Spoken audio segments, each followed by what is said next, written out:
Et il y a comme accueillir tout ce qui est dans ce que j'entends, en tout cas, tu vois, et comme on disait en off, hein, un peu aussi, ça parlera certainement aux personnes qui sont là, c'est qu'on a un certain parcours et à certains moments, moi, j'ai pu en tout cas avoir comme à me dire, oui, mais là, je suis pas dans le bon chemin, etc., je me sens pas bien.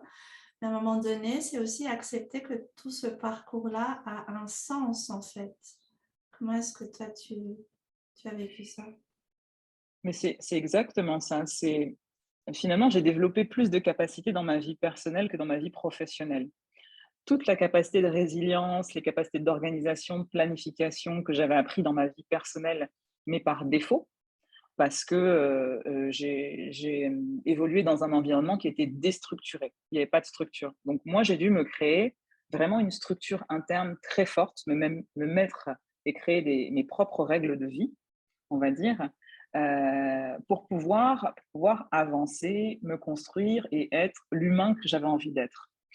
Et toutes ces choses que j'avais apprises par l'expérience, je les ai transposées à l'entreprise. J'ai déployé ces capacités dans l'entreprise.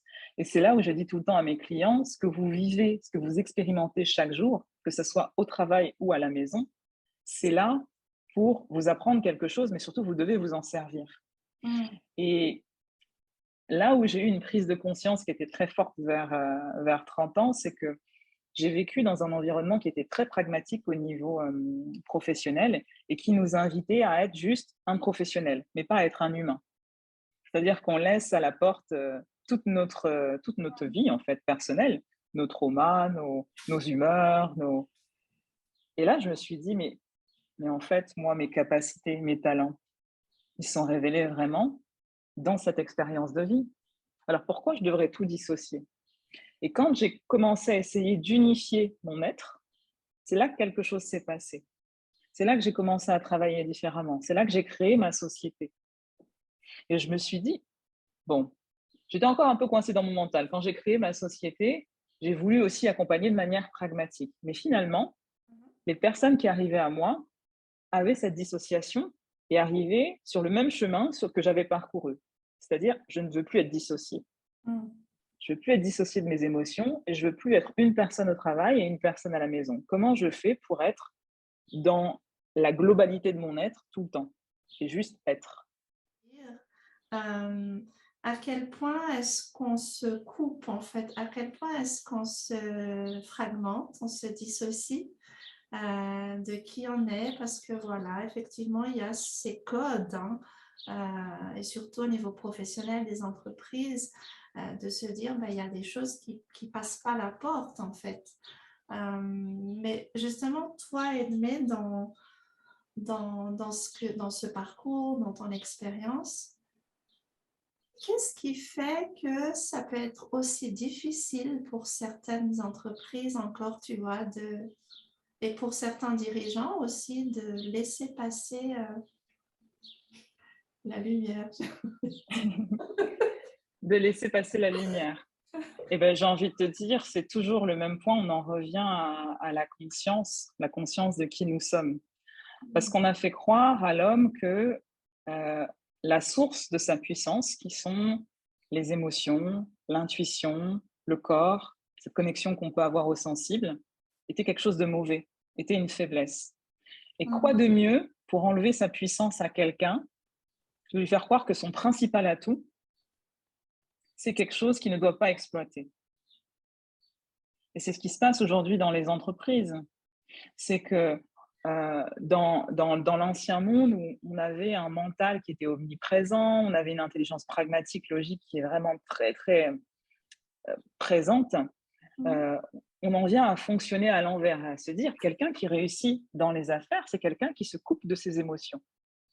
C'est quelqu'un qui n'est pas connecté. Et on va valoriser ça. Et ce type de raisonnement, ça va nous amener à fonctionner à l'envers. Et c'est ce qui nous a amené aujourd'hui à arriver à la fin d'un système, parce qu'il y a eu un épuisement qui a été individuel et collectif. Et c'est là qu'il y a toujours un lien entre l'individuel et le collectif. Hein. Et je me dis à quel point est-ce qu'on s'est coupé de l'amour et à quel point est-ce qu'on se coupe, surtout encore une fois, au niveau du pro, quoi, du monde Mm. entreprise et tout. Puis là, oui, pour moi, ce nouveau monde, c'est ouvrir, c'est être humain, c'est oser faire entrer notre propre humain dans ce qu'on fait, en fait. Ça revient à ce que toi, tu proposes, c'est quand on fait quelque chose, c'est d'où est-ce qu'on puise l'intention de ça. Et sortir de mécanismes qu'on pourrait avoir d'être dans à faire les choses. Oui, et ce qui est important dans ce nouveau monde, c'est que la contribution, ce n'est pas une contribution où je suis en compétition avec l'autre, c'est une contribution où je suis pleinement qui je suis. Et ça suffit d'être qui je suis. Et c'est en partageant mes talents avec les autres que je permets une évolution qui est individuelle, mais qui est aussi collective. Parce que tout le monde, dans ce monde, a la responsabilité d'être ce qu'il doit être et de se donner la liberté d'être. Et c'est un monde où, et on y arrive, chacun va connaître ses besoins. Il n'y a pas de gaspillage, en fait. On est dans un monde qui a plus de cohérence. C'est un monde où il y a un espace, où il y a plus de fluidité. C'est un monde qui est connecté au vivant. Donc, il nous invite à arrêter de fonctionner à l'envers et à s'engager dans la vie, on va dire, sans peur. Et c'est ce que tu disais, Assina, c'est d'où part notre intention. Est-ce qu'elle part de la peur ou est-ce qu'elle part de l'amour? Et je vous invite à vous poser la question aujourd'hui, que ce soit dans votre vie personnelle ou dans votre vie professionnelle, qu'est-ce qui vous anime dans vos prises de décision? Est-ce que c'est la peur ou est-ce que c'est l'amour? Et en tout cas, moi, ça a été vraiment cette peur qui m'a gouvernée pendant des années. Ça m'a empêché d'exploiter pleinement mon potentiel, mais surtout de contribuer. Parce que, comme je le disais au début, plus on est soi-même, plus on contribue à l'amélioration du collectif, à faire grandir le collectif. On n'est pas soi-même juste pour être soi-même. On est soi-même parce qu'on est venu expérimenter, on est venu vivre, on est venu ressentir des émotions, mais on est soi-même aussi pour contribuer au collectif. Et puis là, c'est intéressant parce que tu as nommé la responsabilité. Et dans ce que tu dis là à l'instant, justement, c'est que ce que moi je reçois en tout cas, c'est que déjà on contribue en étant soi. Ça commence Oui, avant même d'agir, de faire quoi que ce soit. Parce qu'il y a, tu vois, il y a vraiment aussi cette notion de vibration et de responsabilité liée à la vibration. Est-ce que tu aurais envie de développer plus par rapport à ça? bah oui, déjà le monde, on part du constat que le monde, et tout est énergie dans le monde. Et que c'est cette énergie, elle va se traduire en vibrations. Vibrations qui peuvent être très hautes. Donc, quand les vibrations sont hautes, votre âme est légère, vous avez une capacité de résilience face à l'adversité qui est très, on va dire, très développée. Et vous êtes dans la joie, dans des énergies qui sont vraiment hautes. Si vous êtes dans des vibrations basses, votre âme est alourdie. Vous allez être dans des énergies de peur, vous allez être bloqué dans des schémas mentaux. Et donc, du coup, chacun a la responsabilité de cette vibration individuelle qui va impacter la vibration collective et qui va faire que le monde va avoir une vibration particulière. Aujourd'hui, et je pense qu'on l'a dit en début de présentation, c'est que notre mode de vie, là, le fonctionnement à l'envers, il est l'illustration de la vibration collective.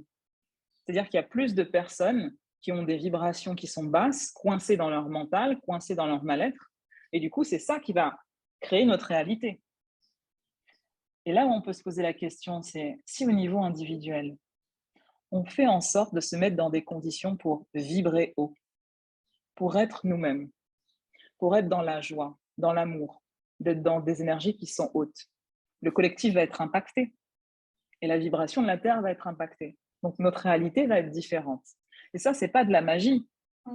C'est vraiment, si on doit le ramener au mental, c'est ma vibration va être influencée par mon état d'esprit et ma capacité à me défaire des schémas mentaux.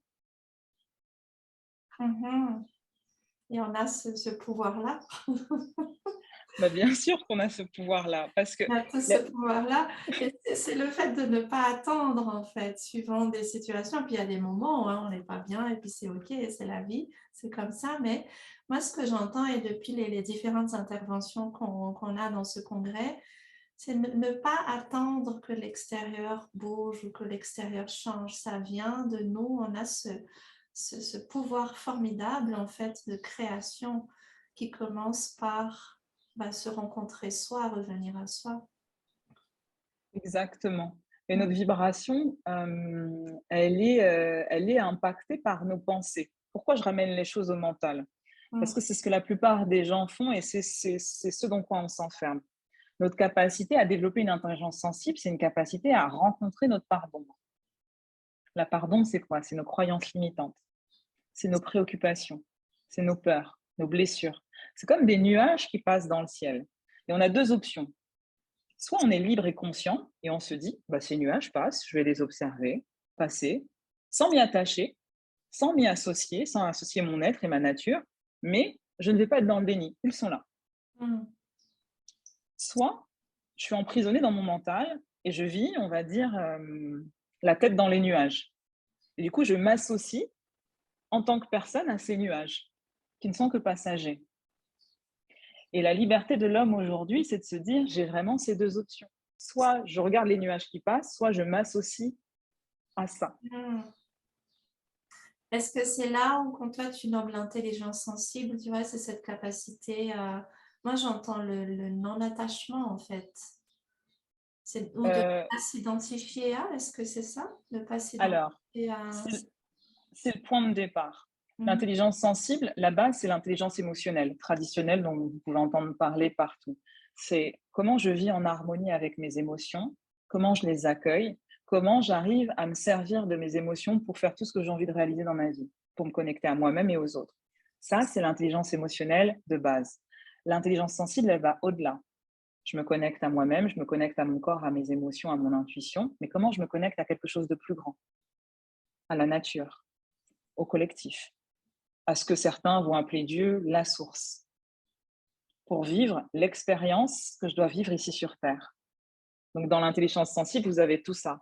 À la fois l'intelligence émotionnelle traditionnelle et à la fois ce qui va au-delà et ce qui va vous permettre d'être complètement qui vous êtes et de vivre en harmonie avec vous-même, avec les autres et avec votre environnement.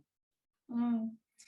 Et ça se manifeste comment au niveau du professionnel, justement au niveau du leadership, comment tu vois incarner cette intelligence sensible, comment mettre en œuvre cette intelligence sensible-là au niveau de qui on est professionnellement. Alors, l'écueil on va dire, des leaders de l'ancien monde, c'est de se dire que bah, tout est dans le mental et tout est dans les chiffres et tout est dans la matérialité. C'est Mm. je vais chercher un objectif qui correspond à ma société. Le leader conscient, il va se demander quel humain j'ai envie d'être avant d'être un professionnel. Et ça part de là. Ça Mm. part de la connaissance de soi en profondeur. Ça part du point de vue non professionnel, en fait, de passer du temps avec soi-même, de développer sa spiritualité, de se connecter à quelque chose de plus grand. Et quand vous savez quel humain vous avez envie d'être, vous impactez naturellement, que ce soit en tant que parent, en Mm. tant que professionnel. Donc la question, elle n'est pas à se poser au niveau professionnel. C'est dans Elle est à qui? remettre, Ouais. c'est dans qui je suis. C'est dans Mm. qui je suis. Et donc, tout le travail qu'on peut faire en entreprise avec les leaders, avec les dirigeants, c'est de les ramener à leur être, leur liberté d'être, et qu'ils se connaissent. Et quand ils se connaissent et qu'ils savent ce qu'ils sont venus faire ici sur Terre, ils peuvent impacter et inspirer et Mm. guider avec authenticité et avec humanisme. Excellent. Alors, il y a Lorraine qui partage, pour pouvoir allumer la lumière, il est nécessaire de rencontrer et de s'apercevoir que l'obscurité est présente. Ouais, ça revient à ce que tu partageais sur l'ombre. L'humain devait sûrement passer par cette dynamique de compétition, d'ego, de peur pour réagir et décider de se reconnecter à son cœur et à ses émotions. Oui, c'est une évolution. Exactement. Oui, c'est ce que je disais dans le fait d'embrasser ces zones d'ombre et de ne pas les combattre. Mm. Et ce qui s'est passé dans l'ancien monde, qu'on pourrait, on va dire, illustrer par l'appellation 3D, c'est que comme on n'était pas connecté à ces émotions, l'ombre nous faisait peur. L'ombre, on se battait avec notre ombre. Donc, elle a pris une ampleur. Le mental a pris de l'ampleur. Mais si on se dit, c'est OK, cette ombre, elle est là, peut-être pour m'apprendre quelque chose, peut-être que j'arriverai à trouver un équilibre, et peut-être qu'elle ne fait pas si peur que ça si je la regarde sous un autre angle. Mais comme on a appris à mettre de côté toutes nos émotions, à faire fi de nos peurs, on a été bloqué dans ce qu'on Mm. appelle la 3D. Et ce qui s'est passé avec la pandémie mondiale, c'est qu'on est passé à un autre état de conscience qu'on pourrait illustrer par la 4D, où le mental est encore présent, mais on se dit que quelque chose d'autre est possible. Et on commence à voir des synchronicités au niveau de l'entreprise, au niveau de notre vie personnelle, et se dire qu'il y a un monde du sensible qui existe et qu'il a toute sa place. Et puis après, la 5D, ça serait justement ce monde où l'intelligence sensible est au cœur des relations humaines. Moi, ça résonne sur ces dissociations, encore une fois, qu'on peut avoir entre le masculin et le féminin. Quand tu parles de polarité et qui peut se traduire, si je caricature, hein, dans un ancien, enfin si on polarise encore dans l'ancien et le nouveau, au niveau Mmh. de posture, au niveau de management, de leadership, on a pu être conditionné, en tout cas dans certains codes très masculins, mais dans du masculin blessé. Pour moi, parce que le masculin, il a toute une beauté à apporter aussi. Et c'est à chaque fois, on a tellement été conditionné à être dans les extrêmes, en fait, soit à être dans des postures de leadership, de ce que j'ai vu, en tout cas, très contrôlant, très dans ce schéma pyramidal, etc. Ou ben, à l'inverse, hein, c'est dans un féminin blessé aussi. Et ce sont différentes énergies, des polarités qu'on a à accueillir. Mais du coup, tu vois, dans cette pluralité-là, moi, ce que j'entends, c'est aussi ça qu'on peut amener en tant que dans notre posture professionnelle, donc qui en est dans notre leadership, c'est s'autoriser à accueillir la beauté de toutes ces énergies, en fait. L'harmonie, D'arrêter d'arrêter de rejeter, est-ce que c'est ça? exactement, c'est trouver une harmonie, c'est comment toutes ces énergies peuvent vivre ensemble à l'intérieur de vous et Mhm. comment trouver votre propre équilibre. Et encore une fois, cet équilibre, il est individuel, il est personnel. Mon équilibre, c'est pas le tien et c'est pas forcément l'équilibre des personnes qui vont regarder. Mm. Et là où l'intelligence sensible est au cœur du nouveau monde, c'est ce qui va sonner juste pour vous. Donc il y a un lien entre les émotions et la responsabilité. Qu'est-ce qui sonne juste à l'intérieur de vous? Et ça, vous allez le sentir. Si vous êtes dans une entreprise ou si vous développez un business qui n'est pas juste, vous allez le sentir à l'intérieur de vous, dans les émotions, dans les réactions de votre corps, dans les interactions que vous allez avoir. Mais ça demande peut-être une capacité à se recentrer, qui n'est pas forcément naturelle pour certaines personnes. Et de là, ce que je peux vous inviter à faire, c'est euh, à développer ou à exercer toutes les activités qui vous ramènent à l'intérieur de vous. Comment être bien avec soi-même. Donc, ça peut être la marche en pleine nature, ça peut être la méditation, ça peut être le yoga, tout ce qui, en tout cas, vous ramène à l'intérieur de vous pour pouvoir être connecté à votre corps et à vos émotions. Ça ne se fait pas en une fois, c'est un chemin, mais Mm. en tout cas, c'est votre GPS interne. Et ça ne coûte rien, c'est gratuit. Quand tu parles des émotions, tu vois, moi, il y a la vulnérabilité qui me vient. Mmh. Euh, et justement, dans une posture de leadership, tu vois, c'est pas toujours simple et je peux le traverser à différents moments moi-même, mais comment, Mmh. tu vois, on deal avec cette peur d'être vulnérable, parce que en même temps, c'est là où je sens que dans cette vulnérabilité-là, eh bien, il y a quelque chose de... C'est là où ça ouvre une porte à notre essence. On a beaucoup parlé de l'essence aussi dans les différentes interventions, tu vois. Mmh. Et ben, ça fait peur, quoi. C'est pas facile c'est pas facile d'aller dedans, d'aller toucher les émotions, etc. Et surtout quand on se dit, oui, mais j'ai une équipe à gérer, j'ai des choses à gérer, je dois diriger une entreprise, etc. Qu'est-ce qui te vient Alors, par rapport à ça? quand on est manager ou dirigeant, par la force des choses, être vulnérable, c'est pas quelque chose de naturel, mais c'est quelque chose qui nous connecte à l'autre. Et ça, tous les dirigeants et les managers qui en ont fait l'expérience, qui ont exprimé leur vulnérabilité, c'est pas forcément en pleurant, juste en verbalisant le fait qu'ils ont été touchés par une situation, qu'ils sont dans l'émotion ou dans la solidarité, dans le partage dans certaines situations. Ils ont vu un effet qui a été immédiat. C'est que cette authenticité a touché, a vibré pour les gens qui étaient présents. Et ça, c'est une expérience que tout le monde peut faire. Si vous vous autorisez à être vulnérable, vous allez voir que ça va vous connecter à l'autre, ça va vous connecter à l'humain et ça va créer du lien. Et qu'est-ce qu'on cherche quand on est manager ou dirigeant? À créer du lien, de l'engagement. Et c'est un engagement qui est naturel. Donc, je dirais que chacun a sa manière d'exprimer ses émotions et sa vulnérabilité. Il n'y a pas de bonne manière, mais l'idée, c'est d'être authentique et peut-être de commencer à verbaliser tout simplement ce qu'on ressent. Mhm. Et ça va renforcer aussi notre leadership, hein, parce qu'il faut beaucoup de courage pour exprimer sa vulnérabilité. Beaucoup de courage, beaucoup de force, beaucoup de puissance. Et Mhm. moi, dans ma posture professionnelle, c'est quelque chose qui m'a vraiment beaucoup impacté, c'est que quand je me suis autorisée à montrer même mes émotions en séance, des fois, il se passe des choses très fortes. Il y a des larmes qui viennent, il y a une émotion qui arrive. Je la laisse venir et je la partage.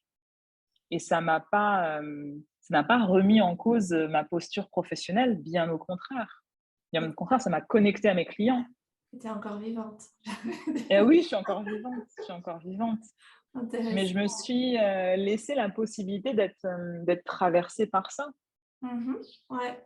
Et comme tu dis, il y a une certaine autorisation quelque part, il y a vraiment quelque chose d'énergétique. Ou moi, ce qui me touche aussi, c'est il y a cette interreliance, en fait, c'est que quand on se permet de toucher qui on est, on en a parlé avec David Lerbourg aussi, simplement, ça, est-ce que c'est une connexion d'âme à âme, enfin d'humain à humain, en fait? Et comme tu Moi, je dis, dirais d'âme à âme. Je dirais d'âme à âme. âme à âme, effectivement, Oui, c'est connecté à qui on est. oui. En fait, on sent, en tout cas, moi, c'est comme ça que je le ressens, comme je le vis, que là, on vit quelque chose qui est plus grand que la matérialité, qui est plus Mhm. grand que la situation qu'on est en train de vivre, qu'on est en train d'avoir une autre connexion avec la personne sur lesquelles, des fois, on n'arrive pas à mettre des mots, mais on le ressent très fortement. Et d'ailleurs, c'est marrant parce que, en termes de contribution, c'est comme ça que mon business a évolué. C'est-à-dire qu'au début, j'avais la volonté où j'ai accompagné, selon moi, les gens de manière beaucoup plus pragmatique, beaucoup plus dans une vision qui était très professionnelle et qui dépassait pas du cadre. Et au Mhm. fur et à mesure de mes accompagnements, j'ai eu le retour de mes clients qui avaient une dimension spirituelle que moi, je ne voulais pas du tout donner, en fait, en tout cas pas consciemment. Mhm. Et du coup, je vibrais autre chose. Je vibrais ce que j'étais. Et mes clients l'ont ressenti. Et il y a eu cette connexion d'âme à âme. Et ils me l'ont renvoyé. Et après, je me suis repositionnée en affirmant clairement que dans mes accompagnements, il y avait cette dimension holistique où on prenait en compte les émotions, l'intuition, la spiritualité et en même temps le business et la carrière. Donc cette vibration, cette connexion d'âme à âme, elle existe que vous le vouliez ou pas. Mhm. Ça nous dépasse. Excellent.